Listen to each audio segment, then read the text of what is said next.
Hello everyone, today we're going to talk about an ability called Time Phase. It's one of the most powerful and versatile abilities in AC4. Unfortunately, many people don't understand the mechanics behind it and don't know what it does, what it doesn't do. Therefore, they can't use it to its fullest. Hopefully, this guide is going to clear things up for you and answer all your questions regarding the ability.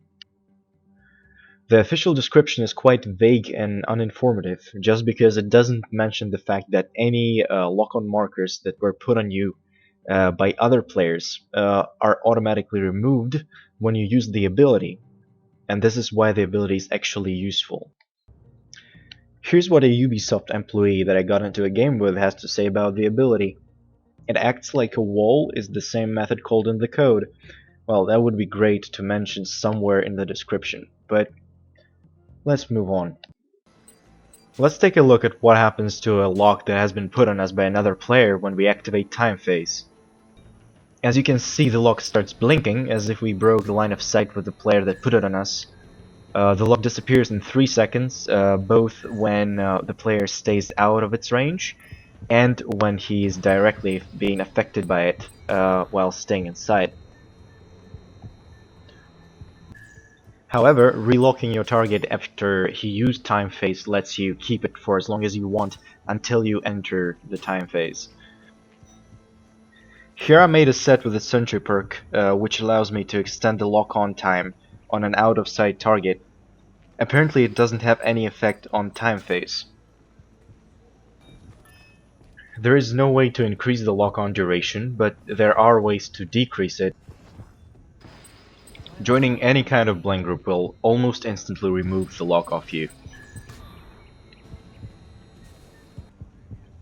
Using Disguise or Glimmer while in Time Phase, on the other hand, does not have any effect on lock duration. It's important to know that if you put a lock on anyone but the Time Phase user, your lock will not be removed. Time Phase also proves to be a helpful tool against gun users. It automatically cancels aiming both when inside or outside of Time Phase. However, if you're not affected by Time Phase, you can start aiming again before the lock is removed. Many of you probably wonder if Shield works well against Time Phase, and the answer is it's not that great.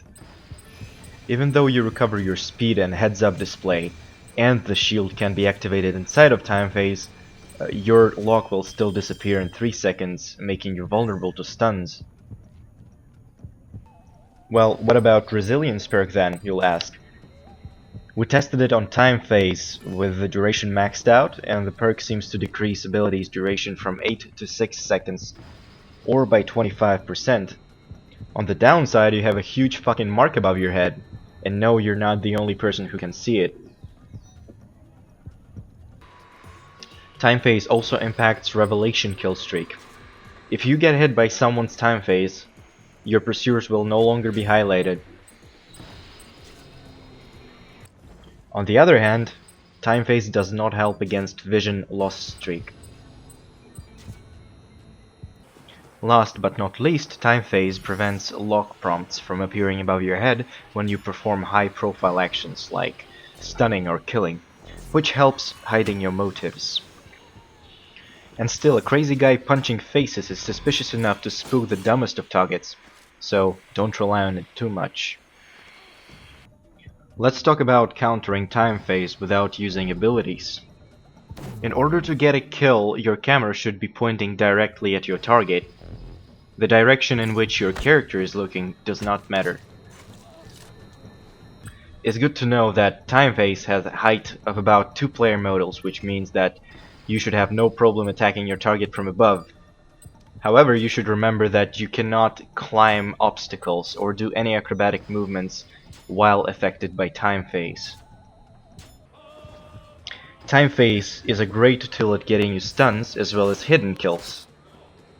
The trick is to lure the player into a crowded area, kite him until the lock is removed, and then strike. You should always place at least one NPC between you and player you're interacting with. Time Phase also makes corner stunts and drop stunts much easier to perform. Now, how does one craft a time phase? You have a choice between an offensive and a defensive time phase. In the first case, you want to put 2 points in range and 1 point in duration. Normally your prey will try to escape the area of effect as fast as possible, so we want to put that finish line as far as we can. If you're planning to use your time phase to stun pursuers, it's a good idea to put both points in duration and have 1 extra point in range. 8 seconds of slow-mo will feel like an eternity to your pursuer, and he will probably lose patience and make a mistake. I hope you found this guide useful. Special thanks to the White Hunter who devoted his time to helping me test the ability, and I'm gonna see you around.